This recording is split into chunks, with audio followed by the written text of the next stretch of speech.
Ambition! Woo-hoo-hoo-hoo. Hi, everyone. Hello. This is Tiffany and Alex, hello. And we've got a guest with us today. We've got the fabulous Anouk Knuffmann. Managed to get that non-silent K out there properly. She's an economic graduate. She's got a background of working in business development and is now a successful entrepreneur. And she's also, what we're going to talk about today, a money and investing coach. So she's on a mission to teach busy women how to passively invest their money, to grow their wealth, and to remove the fear and overwhelm that women can feel around that type of money advice and investing. She's lived in several different countries and she's now based in Barcelona, which we're very jealous of at Ambition today because it is raining where we are. And she's a mother of one, most importantly. Welcome. Thank you so much. Hello. Super excited to be here. Yeah, so, it's really great to see you. Yeah, amazing. So let's get started then. I think a great place to start is to understand when you experienced, or series of moments, because it might not have been one, that you experienced this shift in how you look at money. I love that question. There are definitely multiple moments. And actually, even though I'm now working as an investment and money coach and helping women to, get through this and create their own strategies and build wealth, I still even have these moments now. So it's not something that just goes away. I think it's just like a continuous journey. And I think, the first shift that happened was obviously when I went from being employed to being self-employed, because suddenly there was I was responsible for my own income. I didn't have the safe salary anymore coming into my bank account. So I had to make sure that, I take care of my finances in a completely different way as before. I had to start doing everything differently and being a bit more mindful of how I'm spending my money, how I'm saving my money. And that's also where I started to look into investing, because I had to then take care of my own retirement. So I kind of started changing the way I look at money there. So before, I would say I completely ignored the topic of money. It was just something. I had a job, I would get my monthly salary. It was fine. The money comes in, I don't have to care about it. And then when I became self-employed, suddenly there was this big shift, and suddenly there was this thing of okay, wow, I need to actually put a strategy in place so that I don't go through my income as soon as I receive it. And then, I don't know, especially when you're self-employed, you have inconsistent income, right? So you have to plan for multiple months. There's just much more involved. And then I think the other very big shift happened when I fell pregnant. And when I started to have even before having my baby, basically, I think it was also the very first time that I realized I'm actually scared financially, even though I was already in a very comfortable position financially and I had my investments in place. I had my savings in place. I even have a rental property that I own. But still, suddenly having this pregnancy and knowing, okay, there's going to be someone who's dependent on me, just changed everything. It just shifted the whole energy around money. It just made me even more aware of how careful I need to be, how I need to now provide for someone else as well. Obviously I have a partner, but then it's just still, it was just this load. It was for both of us in the relationship as well. It was so many changes. And then, just realizing that also the cost that comes with the baby, just things that you don't necessarily consider at first, they just come up. So there's just lots of things that change once you have that added responsibility, basically. So I think those are the biggest ones that came to mind now, or the most trivial ones in the last few years. Yeah, I can totally empathize with how the pressure changes when you become a mother, and all of those hidden costs that you just weren't expecting. For me, even the amount that I spend on fruit now is astronomical, things I would never have expected. But what I'm really interested in is investing seems to be something that a lot of women are afraid of. And I'm interested in what the barriers are and why you've become so passionate about sort of particularly working with women on this. Yeah. So, I think it's because we've never learned it. If we think about it, so if we look at the UK as an example, women are only allowed to own their bank accounts for 50 years now. And 50 years is not a very long time for, being in charge of your money. So learning how to start investing and all of that, that came later. So it's actually a very short time span if you think about it. So I think that's one of the things. And then we just grew up with this image of like the man takes care of the finances, the woman is the one who's at home, and now this is shifting, and now it's changing into we actually have to take care of our own money if we don't want to be dependent on whether it's a job or a relationship. Doesn't mean that you know, like you can be in a happy relationship, but you should still be independent as an individual, financially especially, because you never know how things turn out, right? And it doesn't have to be just a divorce. It can also be that your partner deceases and then you're there by yourself. You don't know how to do what to do with the money. So it's just, yeah, that's one of the reasons why you really have to take care of it. Another one is there's so many gaps that we have throughout our life. One is having a baby. It's just like you have this gap of work, right? You have a certain time frame where you're not working, so you have less income. So that automatically, there's a ripple effect, and that automatically impacts your retirement income as well, because you're not, in that moment, you're usually not paying into your retirement. So even if you feel like, okay, it's only 4 months, or it's only 6 months, or it's only a year that you take off, that can be multiple thousands that are going to be missing later on during your retirement. So that's something that you have to make up for with investing.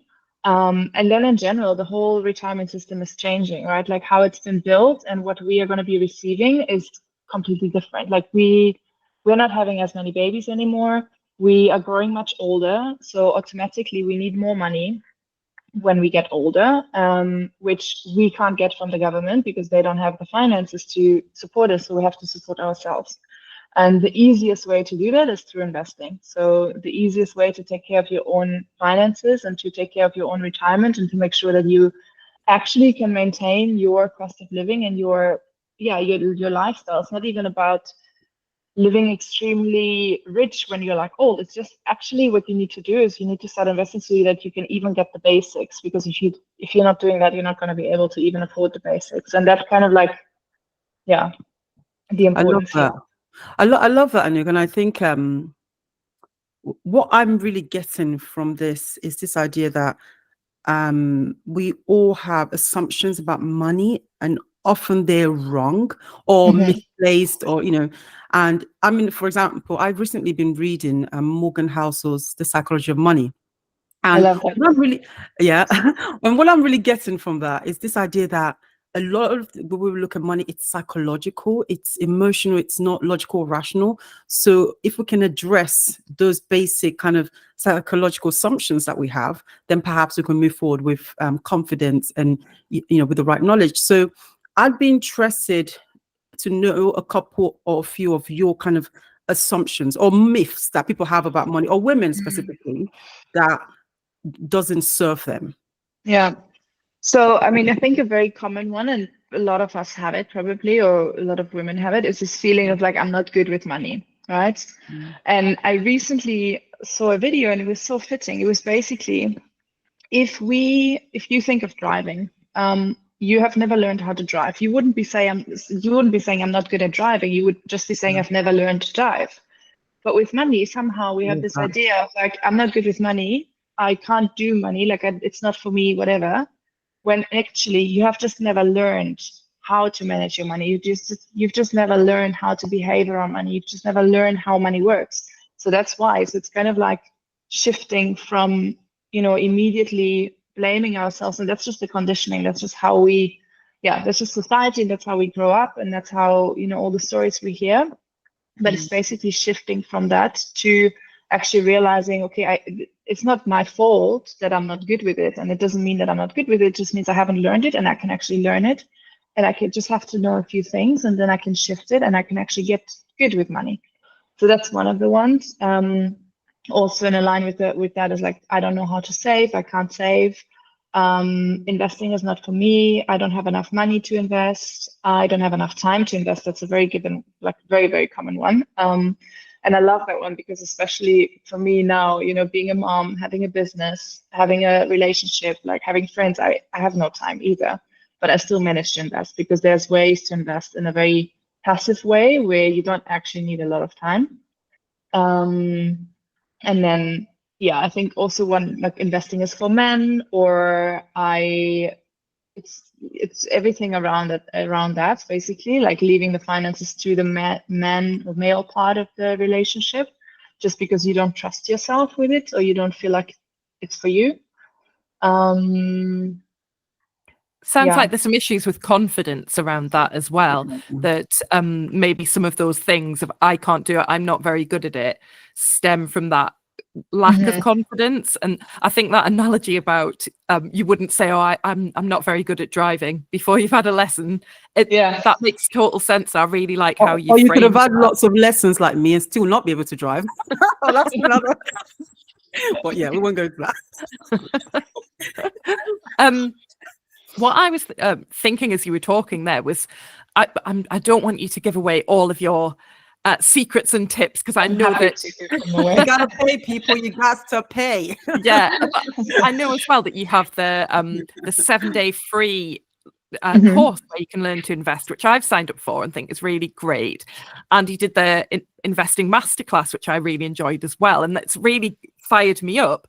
But really, I think one of the things that I think one of the myths that you've talked about there around women not understanding or like not knowing about how much time and how to set it up so it's passive and you actually don't have to spend a lot of time thinking about it. And what are the kind of first steps to get into that? Look into index funds. That's what I can say. It's really like, so if for anyone who has no idea what an index fund is, who has never heard the term index fund, you can think of it as a bucket of companies. So rather than choosing one single company to invest in, you choose a bucket of companies, which can be thousands at the same time. And through that, you automatically reduce your risk. You reduce your time involvement because you don't have to go ahead and pick all these different companies. You just choose the one, which is called an ETF, exchange traded fund, and you invest in that. And then, yeah, just through this system, it's basically removing the kind of like fear around making the right decision with the one single company.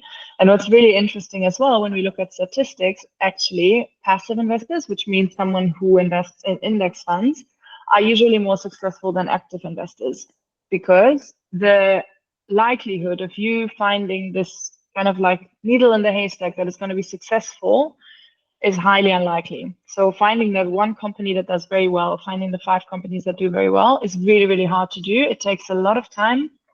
It also requires a lot of nerve, because you need to really, you have to stick with your decision. You have to make sure that you can weather the movements of the market and you don't pay and you don't sell when the markets are down. Now, when you do passive investing and you invest in multiple companies, the movements are already less. I can give you an example. I have single stocks in my portfolio and I have ETFs in my portfolio. A single stock can lose 15 to 20 to 30% in a day. An ETF usually doesn't do that. It moves a tiny little bit and then it moves up again. It can also, obviously it depends, but then if an ETF moves down this much, it means the entire market moves down that much. And that already gives you a bit more confidence, because you can see that it's the same everywhere. It's not this one decision that you made. It's just how the market is right now. That's the situation right now, and it's going to go up again, because that's what has always happened in history. And I think that's also actually one of the myths, is kind of like you can lose money in the stock market, or investing is gambling. That's my favorite one, actually. Okay. Because that's so wrong. It's just that when we think about that, like when we say investing is gambling, it's more like, if anyone has watched The Wolf of Wall Street, it's kind of like that's what you think about. So it's these like day traders that make really drastic moves, that have to, go ahead and find the single companies and move really quickly and be behind their computer all the time. And when you do that, yes, it's very risky, and yes, you can lose money. But when you follow a passive investing strategy that matches your risk profile, so also you understand kind of like, okay, how much do you actually want to invest in equities, meaning in stocks? How much do you want to invest in something that's maybe a bit more low risk? And then you match that and you create your portfolio this way. There's very little that can happen to you, basically. So yeah, if you look at like history, and if ever you're unsure about your investments and you look back and you look at like the last 100 years, or even last 20 years or last 15 years, you will see it will always go up. So it's kind of like zooming out, not looking at like the last year or the last month or the next month, but just zooming out, looking at the stock market as a whole and realizing that actually overall the graph goes up. So you could just be putting money into one of these funds and leaving it alone and rarely even having to check on it, and you'd still be over time just making money. Yes. Yeah. It obviously depends which one you choose, because there's differences as well. Like there are up to 8,000 at the moment, I think, globally. You might not have access to all of them because it depends on where you live, but there are lots of different ETFs to choose from. So what you want to make sure is that when it comes to ETFs, you also want to make sure you diversify, because some ETFs, for example, could only focus on a specific country, or they focus on a specific niche. So for example, you can invest in one that only focuses on AI or on tech or on health, or even luxury brands. And then there are ETFs that focus on the entire world, or ETFs that focus only on emerging markets. So there's like very different types of ETFs. So there's a bit of a strategy behind that in terms of like how do you put together the portfolio, which ETFs to choose. But once you have figured that out and you set up your investments, and ideally you set up an automated investment plan where you invest on a monthly basis, really not much can happen, because you're going to be buying every single month. So whenever the market goes down, you're going to buy a bit more automatically because you have the same amount, but obviously you get more for the money that you're spending. Oh, like a sale. Exactly. Yes. And when the market goes up, you buy a bit less, but then over time it just balances itself out. And yeah, if you're in it for the long term, there's really not much that can happen. Okay. I've been thinking a bit about because I knew you dropped some truth bombs on social media, right? About money. And I was like, we have to bring this up. Money is time, and not like time is money, which is the typical phrase. Mm-hmm. Another one, your money can literally buy you freedom. Another one, spoiler alert, there is no shortcut, no quick fix, no magic trick to becoming good at this. It takes self-awareness, smart moves, and patience. And you're talking about how money is about giving you choices and independence. And I'm really interested in that. I mean, I suppose a couple of, I'd love to hear you elaborate on that, but also perhaps think of, are there any books or people that talk about money that perhaps you've listened to over time that helps you to develop that sort of, I suppose, modern way of looking at money? Yeah, I have my whole house is full of books. I can imagine. I was going to say, feel free to drop us a list later as well. Yeah, you don't have to remember everything now. I was going to say that you probably have a lot. but yeah, I have a few that I can mention that I love. And so one controversial one, or one book that is talking about money from a very different perspective is called Die with Zero, the book, and it's by Bill Perkins. And when I read the title, I was like, why the heck would anyone want to die with zero? Like, meaning no money in your bank account. So his goal is to get to the end of your life and have no money left.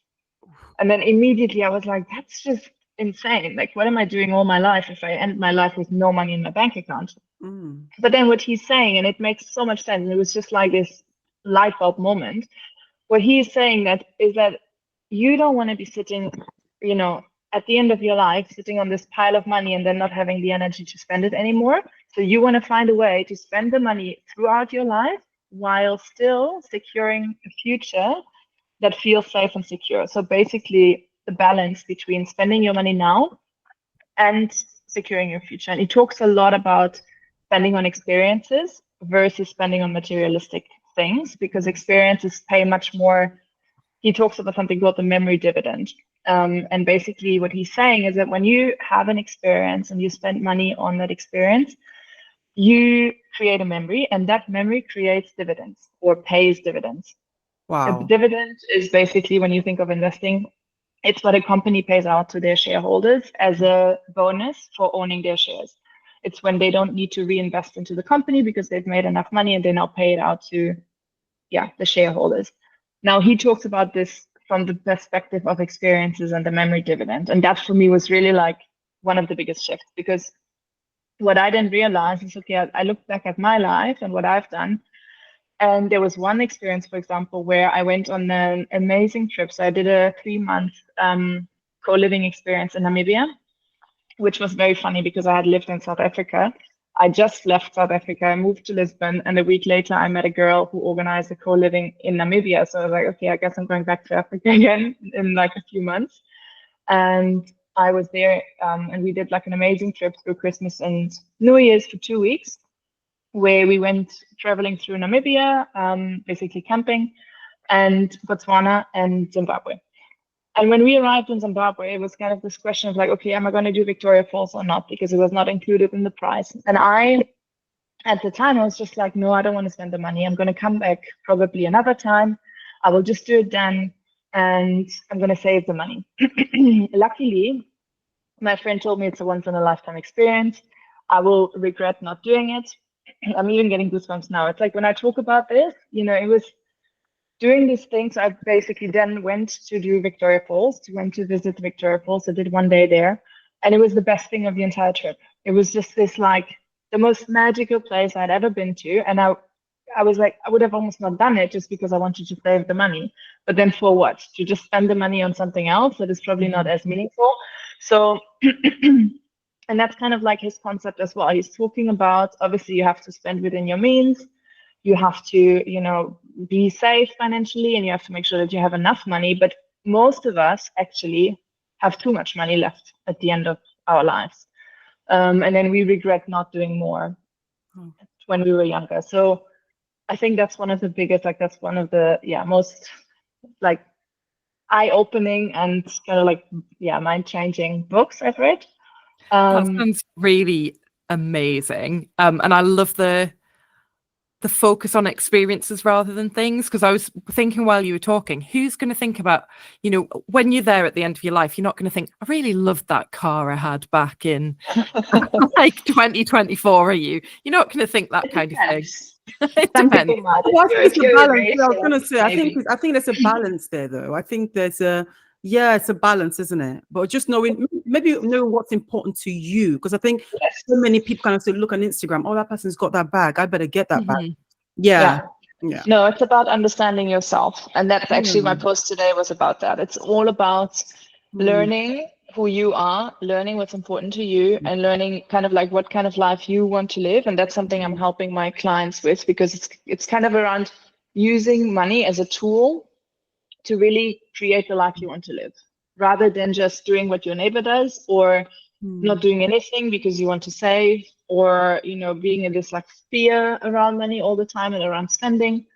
So it's really understanding yourself. And there's even studies around that basically when you spend money in alignment with your personality traits, you are more satisfied. You're generally more happy. And they look at the big 5 as the personality traits, like the test that you can do. And then they looked at, I think it was 77,000 expenses, and they've matched that to the personality traits. And then they realized that, for example, an extrovert would spend more money on eating out, right? But that would be good for him. Like he would feel satisfied doing that, and he will feel happy. Someone who is more conscientious would maybe spend more money on health and with fitness, as an example. So it's kind of like, just understanding yourself and realizing what's important to you, and not really looking at what's important for everyone else, but just yourself. Yeah, I think as well, social media does really push us down that rabbit hole, doesn't it, of what other people are doing, what other people are spending on. And I think, that sounds really good of bringing it back to yourself. In terms of women and investing, are women just much more likely to save their money than invest? And they feel like that's kind of the responsible choice. It feels safer to them, for sure. Definitely. But I would almost also say, I mean, it depends on the woman, but women also like to spend. So it's not just saving, but it's also spending. Like I think we're more materialistic in that sense somehow. But the funny thing is actually that once we start investing, we are the better investors by a many point. But still, it's because we are more risk averse, and we take longer to make a decision, but then we make the decision and we stick with it, rather than men who are more, they just decide on the spot and they just do something more high risk and they just go all in, for example. And women are much more, they're holding back more. I feel like they're cosplaying the Wolf of Wall Street with those decisions. Yeah. But yeah, in general, it's obviously like we prefer to save because that's what we know. And usually, like I have some friends who they've not moved, like they're still in my hometown, and they're still in the same bank where they had their first bank account when they were not even 18. You know, they're still staying with the same bank because that's what they know. Whoa! I've been seen by that. Yeah. Since I was 15. She'll be closed. Just I'll be radical. Not a problem. You'll be radical today. You're gonna leave my bank. But it's just something like we don't usually look for options. We just go with the safe choice. We don't go with what we know. We don't want to, like at the bank thing. It just seems like this dangerous thing of like, not understanding what they're talking about. Just something that the men needs to do, or we just leave it to the bank advisor. They will know what we need to do. Also with investing, a lot of people then go to their bank, the one that they've been with for 15, 20, 30 years, and ask them how they should start investing. And then obviously the bank advisor is going to tell you something that is actually most lucrative to him, not necessarily to you, because he gets a commission from whatever he sells you. So it's really, really good to start, just educating yourself, learning, and then starting to become more confident in making the decisions yourself. I like go ahead, Tiffany. Your turn. That's all right. I was going to say that I love this conversation. Just kind of a personal kind of reflection here. I come from a sort of background where I grew up with my dad. My dad was super frugal. Like when you think frugal, take that to the next level. Like my dad was like, it would count the pennies. It would, when we used to go food shopping, my dad would write a list and he would write the cost of that thing you're buying, like 52p, and it will say, bring my 3p change, that sort of thing. So I grew up in that, but I grew up around that. I grew up around like, my dad, credit card is bad, spend your own money. So it's been a whole journey for me, understanding that credit can be good as well. And just trying to change, I suppose, my kind of money identity. Yeah, because I think that can be quite hard. Because even now, I mean, I'm a super saver. Like I save a lot because that's again something I've taken from my dad. So I'm working on breaking this kind of myths around credit and not being too saving that I don't enjoy myself, because I do struggle with that. I'm more that guilty when you spend. I think so, yeah. So I think a lot of that, like you said, I love what you said about just kind of reflecting on who you are and what's important to you. I've gone through that phase of wanting things on social media because it looks nice, but I'm now at the other end of I don't care anymore. So do you think a lot of it comes with confidence, or how do we suppose kind of build on this idea of knowing ourselves? Like, how do we know more of ourselves, know more of what's important to us, and know more of how we can, spend money or invest money or have a money relationship that's authentic? I don't know if you have any tips around that. Yeah, a good exercise to do actually is, I don't know if you track your expenses or if you know exactly how much you're spending, but if you look back and you look at last month or the month before and you kind of like revisit your expenses and you look at what brought you actually the most joy, like what did you enjoy the most, what actually had an impact on how you felt long term, not just short term, not just like, short term happiness, but really what made you feel fulfilled as well. Because it's kind of like when you then do that and you start to look at your spending and you start to classify it in different categories and you start to see which category is actually most important to you, then you can start to shift your money around that, and you might realize that, okay, actually, I don't know, I'm just going to give an example. I'm someone who buys like takeout coffee a lot or something like that, but actually it doesn't really give me anything. Versus I would prefer to save a bit of that and then actually have a really nice dinner with my partner and really enjoy the evening, something like that. So kind of like changing things around and just understanding how your spending reflects who you are, and also it creates your day, right? Like you can basically choose what kind of day you have based on how you spend your money or how much money you have available. And then I think when it comes to guilt, that's something that women deal with a lot, and I've been like that as well. Like I'm also really good at saving, and I've gone through a transition where I was like, okay, actually, I don't need to. Why am I holding on to all this money? Like, why am I restricting myself from spending money on things that I would actually want to do? Because I feel like I need to save. And kind of, yeah, again, realizing what's important to you. But then also realizing, like, understanding that you spending money makes space for more money to come back to you, right? So that's kind of like the circle. Like, money is energy, money is flowing, money doesn't want to sit idle, and that's why when you invest it, it works, right? And that's how it's good. When it's sitting in your bank account over a certain amount, obviously you should have your savings, your emergency fund in your savings account. You should have multiple months of expenses saved. But anything above that is kind of like, what are you doing it for? So if you don't have a saving goal, if you don't save for a trip that you're going to be doing, if it's just there just because you don't allow yourself to spend, then I would look at that and kind of think, okay, what am I actually doing with this money? Like, what is it there for? Because money wants to be used. Money doesn't want to be just sitting around doing nothing. So yeah, I think that's how I would approach it. I think for me as well, I like how you've talked about money giving you freedom as well. And I think that's a really nice perspective to think about it from. And that by doing some of the things that you're talking about, like investing, you can actually almost buy your own time to maybe not work as much as you and spend more of that time with your family. So just maybe some of your reflections on the freedom it's brought for you and what it's enabled you to do. Yeah. A lot, actually. I mean, I've been like, now I work part-time because I have my daughter, but even before I had my daughter, I worked part-time already, because I was in a position financially where I could do that, which means I worked like 4 or 5 hours a day. The rest of the time I could spend surfing, doing stuff, enjoying my life. Traveling is a big one as well. Being flexible with my time. So I think for me, it's like the level of freedom, and that's just what's important to me, is the fact that I'm in control of my time. Like, I don't have a boss. I'm my own boss. I don't have to apply to a holiday or leave or anything like that. But that comes with responsibility, and it comes with you taking care of yourself and your finances so that you can actually take a holiday. Another example is, now I had the nursery integration for 2 weeks, and I took 2 weeks off from work. I mean, I didn't take off completely, but I wasn't focusing on trying to get new clients or anything like that. I was just working on my current clients and being there with my daughter, and that was it. And I felt fine doing it because I knew that my money is invested and it's working for me, and I'm actually making money even though I'm not working. So yeah, I think that's the level of freedom.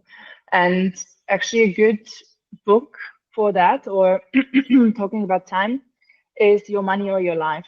And it talks about a concept called life energy, where what she's saying, and they are more on the frugalist side. They are more on that, like, which I don't 100% agree with, but that's a concept that I like from the book.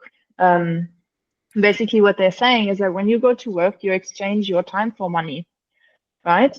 So now you have money, but then when you spend money, you effectively spend your time, because if you have to start thinking, okay, what is my time worth? Is this worth what I'm spending? Basically, like, is it worth for me to buy this and then work for 5 hours to get this? Or is it not worth that much for me and I don't want to spend that money? And then the same, once you then start investing, it becomes even more powerful, because now your money is worth even more, because you have to start thinking of, like, okay, if I would not spend the money but actually invest it, what can that be worth in 10, 15, 20 years, and what can I buy with that? So also a little bit the concept of delayed gratification versus like not buying something now, but then just waiting and investing it instead and having more time down the line. So it's kind of like, with these changes that you're doing and the fact that you're investing your money and you're growing your wealth, you effectively get days back during, like, later on in life. So that's how the concept of, like, money is time comes, like, what I came up with is kind of like, versus time is money, because time is money comes from the hustle culture, and I don't really subscribe to that. But it's just when you learn how to use your money, you can actually really buy yourself time, by either working less or taking a sabbatical or retiring earlier.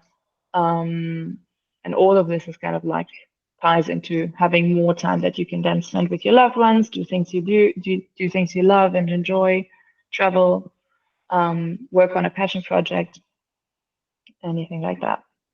I love this. I love this. I think wow, I'm really enjoying this more than I thought I would. And I think you really know your stuff. I must say that. Because I think this whole idea of money is it's often a thing that traps people. And I love what you said earlier about women in relationships, even in stable relationships. You need to better watch your money, girl, because you know things happen. And I think sadly sometimes as women, because we're so emotionally, we kind of get caught up in the idea of, I'm not saying that anything wrong with love, right? I'm happily married myself. But it's just this idea of sometimes you just got to be a little bit wise, a little bit savvy, right? And I think that's very important because things happen. I mean, on a lighter note, I love watching like Tinder Swindler, Love Rats. I've exposed myself there on I don't know if you've seen that. Have you seen that, by the way, on Netflix? No. Tinder Swindler, yes. Okay. I've watched. And I think, yeah, because I think it's worth mentioning that, because what I'm seeing is, on the whole, there's a whole idea of like financial manipulation of typically more women, just because sometimes money and money can seem like a man thing. So some of these women, they come into this old thing from a vulnerable perspective. They think, oh, okay, maybe this guy is saying he's a millionaire, saying he's got money, so if I invest or give him what little money I have, he's promising me this kind of like secure future. And then they kind of go into that with this idea of they get more at the other hand. So I'm interested in like just how women are sometimes at a disadvantage because we think, oh, money's a man thing. Or this man will help me sort out my life and I'll be okay, or I'm married and he's managing the finances. So is there a way for women to navigate this, even in relationships? Is there a way to kind of not see it as, we're not saying there's nothing wrong with love, but is there, do you see what I mean? Because it's quite sensitive, isn't it? Yeah, 100%. I think so one thing is, if you don't want to say it from the perspective of like this relationship might not work out, you can also look at it like, what if he deceases, right? Because that's a possibility. Like I said in the beginning, it's kind of like, so in theory, it's also what if the relationship doesn't work out, but if you don't want to say that, then just think of what if the person dies, that can happen.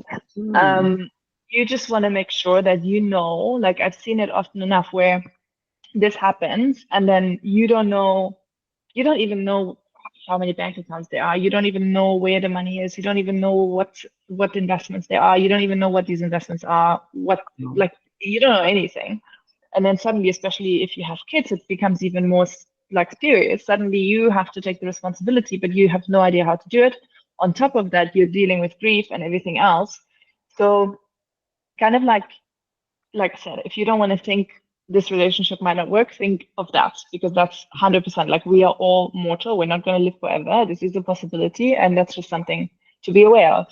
And I think one way to do it is that I would always advise everyone to have their own bank account. I would advise to have a joint account, but you want to have your own bank account as well, because you don't want to be in a situation where you have to ask for money, or you feel like you're not spending your own money, or everything is bundled together. It's obviously a bit more difficult if you are not working, if you don't have an income. But actually, if you're not working and you don't have an income and you are the one taking care of the children, you should be paid for that, technically, right? Because that's money. Amen.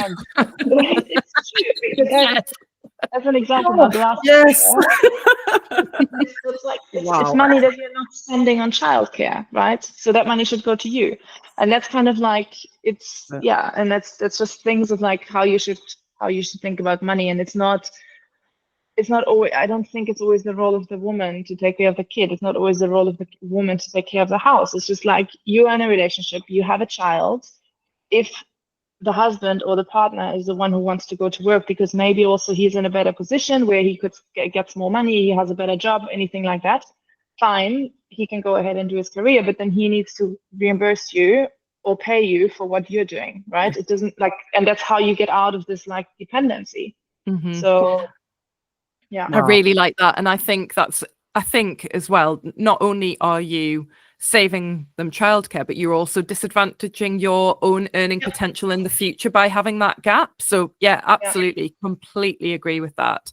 I was going to ask, what's your number one tip for people to get started? So they've listened to this, they're interested, and they don't know how to take the first step. To On do the my course. course. Free Oh, yeah, course. of course. Fair enough.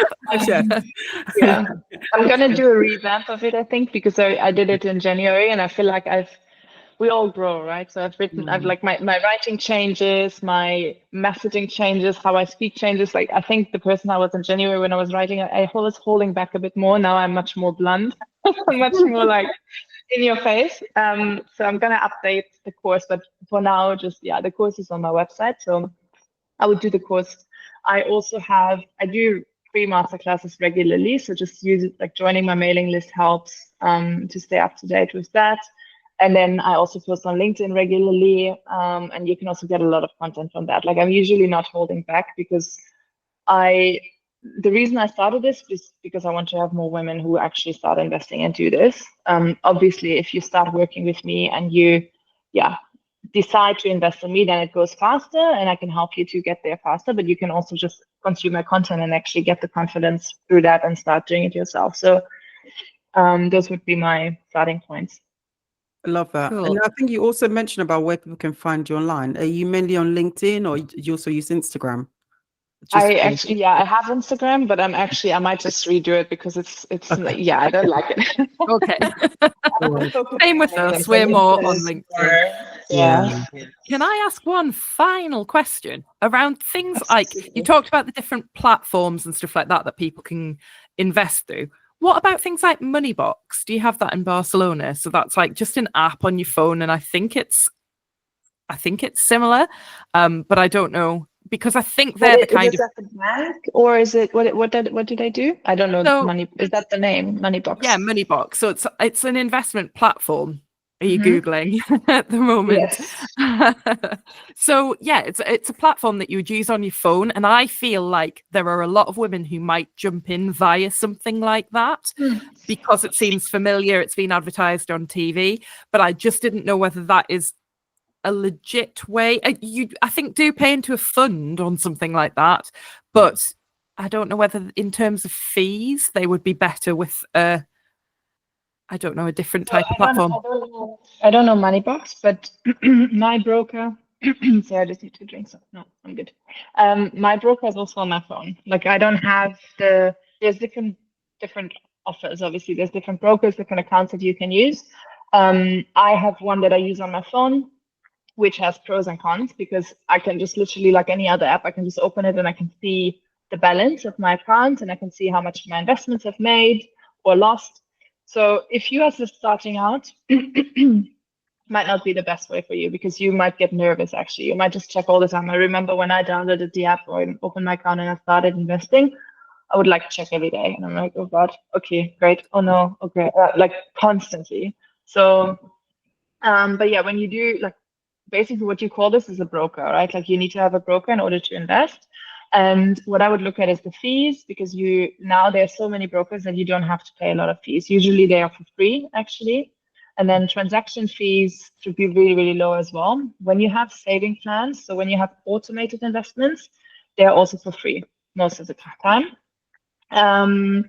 Then you want to make sure that legally the investments belong to you. So that's the case with most brokers, but just double check. So just look at the legal structure and make sure that even though they kind of like are the interface or the front of your investments, the investments are actually yours there. So if something would happen to this broker, if it's a new app or anything like that, or something would happen to this company, you don't lose your investments. They're still yours because they're registered under your name.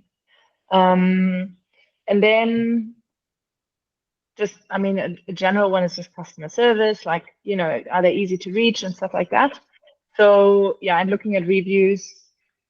But it's funny because I often get asked like, oh yeah, I don't know how to choose a broker. I don't know what to do, but that's like the smallest thing. Like it seems much more than it is. Like it seems scary because that's in the end what you use to actually invest. But when you look at a few small things, then it's like comparing, different types of apples. They're all doing the same thing at the end of the day. I think that's really helpful, because I think that is probably a barrier to people actually making that first step. Like, I don't know how to pick them, but to understand there's not really that much between them, and actually just maybe look at the fees and then go for it. Exactly. So yeah, also, definitely. Go ahead. If you think of think of the UK, obviously, like you have the ISA, right? So you want to make sure that you work with someone. If you don't have any investments yet and you want to set that up first, you work with someone who offers this kind of service, so that you have tax-free investments, basically, which you can use for your retirement, which is amazing. I wish I had that. But, so yeah, that's also something to look at and something to be aware of. Okay. I do have one last question, which I think maybe a lot of ambitious mothers on this podcast can relate to. Are there any money habits or little disciplines or things you're showing your daughter, or you think you will show your daughter? Nice question. Young? Yeah, because I think about it, like, I don't want my children to have my financial psychology imprint. Nothing. I want it to be different, and it's not taught in school. So is there anything that you're going to do with your daughter at this age or as she's getting older to make sure she has a different journey? Yeah. So one thing that I started, but it was more like, I didn't plan this, but we have a little piggy bank. Like, she got a piggy bank when she was born, and randomly when she finds money in the house, I like that. taught her to put it into her piggy bank, basically. So whenever she has coins, she puts it inside. She obviously doesn't understand yet what it is, but that will come. One thing that I'm planning to do, or I'm doing consciously, and that's more on my side, is actually how I talk about money in front of her. So not saying things like, we can't afford this is too expensive, blah, blah, blah. Like, anything kind of like that would make her feel like it's out of reach or it's expensive, because that's what happens. I saw something in the shop and I was just like, it wasn't the fault of the mom. This is something we say, but then the kid wanted something and she's like, no, we can't afford this, it's too expensive. And I was like, oh no, like, because it's just like, we can say it in a different way. We can try to say something of like, no, I don't know, you have something like this at home, we don't need this now, or whatever. There's different ways of framing it. You don't have to talk about the money aspect. You can talk about why she's not getting this particular thing for any reason. She doesn't have to get everything anyway, but it's kind of like, I think that's more from my perspective, or like that's more my role of how I want to talk about money, and also how my partner and I talk about money, if we talk about money. But then in general, I actually do like to talk about money. I think that's another thing, because in a lot of households, that's going to be once she's a bit older, but in a lot of households, we don't talk about money at all. And that's also not right. That's like hiding how much you earn, for example, in front of your child, or how much you pay, or something like that. I think that just creates this feeling of like money is something you shouldn't be talking about. And that's exactly why we are where we are today, and why people don't know much about how to manage their money and how to deal with money, is because we don't talk about it enough. So having the conversation. Thank you. I would say. Thank you. It's a good answer. I also, one more thing, sorry. I saw a really cute exercise for how to teach kids about the power of compound interest, and also saving and so on. So basically, when they're a bit older, and if you have a garden, not everyone has a garden, but what they were saying, and you can think of it as with something else, but you could give your child, or gift your child, a fruit plant, or like a vegetable plant, basically.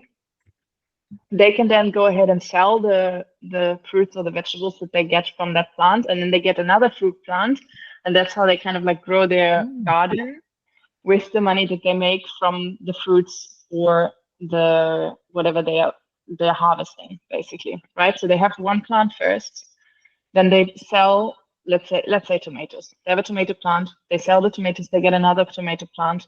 That tomato plant makes more tomatoes. They sell that, they get another plant, and then that's how they keep growing their tomatoes, basically. And that's the same that happens when you start investing and you reinvest the money. Wow. Thank you. Thank you. This has been amazing. I feel like people have learned so much, and we'll make sure there's kind of a link to your LinkedIn. so that people can find you and find out about your course as well. Because I've done the 7-day email course, and fabulous, really, really great. And I enjoyed your masterclass so much as well. So I've learned a lot from you, and I feel like our listeners definitely will have done as well. Thank you for talking to us. Thank you so much. Definitely. You will see me on your course. Don't worry. I'll be there. Thank you. Thank you. We'll see you guys on the next one. Take care. Thanks. Bye. Bye.